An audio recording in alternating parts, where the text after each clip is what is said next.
Hello friends स्वागतम जनाइছো आमार এই ইউটিউব চেনেললৈ। আজি মই আপোনালোকক জনাম যে ইউটিউবত ভিডিও আপলোড কৰাৰ 5 মিনিটৰ ভিতৰত আপোনালোকে আপোনাৰ ভিডিওটো কেনেকৈ সাৰ্চত শো কৰিব পাৰিব।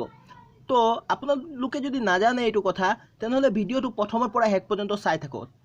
চাওক, আপোনালোকে যদি বিচাৰে 5 মিনিটৰ ভিতৰত ভিডিও আপলোড কৰাৰ 5 মিনিটৰ ভিতৰত আপোনাৰ ভিডিওটো সাৰ্চত শো কৰা টপ 10ৰ ভিতৰত শো কৰাব বিচাৰে তেনেহলে আপোনালোকে প্ৰথমে কি কৰিব, প্ৰথমে সেই টপিকটো সাৰ্চ কৰিব ইউটিউবত। সাৰ্চ কৰাৰ পিছত চাব যোন ভিডিওটোত সকলোতকৈ বেছি ভিউজ আছে আৰু যোনটো ভিডিওত প্ৰেজেন্টটো ভিউজ আহি আছে সেইটো ভিডিওৰ টপিকটো আপোনালোকে নিজৰ ভিডিওত দি দিব।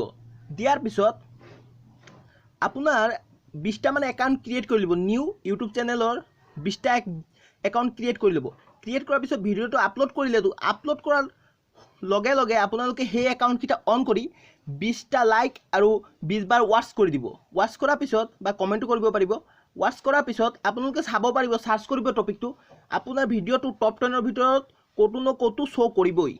তো আপোনালোকে নিশ্চয় বুজি পাইছে যে কেনেকৈ ভিডিও এটা আপলোড কৰাৰ পিছত আপলোড কৰাৰ 5 মিনিট মানৰ পিছত আপোনাৰ ভিডিওটো সাৰ্চত শ্ব' কৰাব পাৰিব।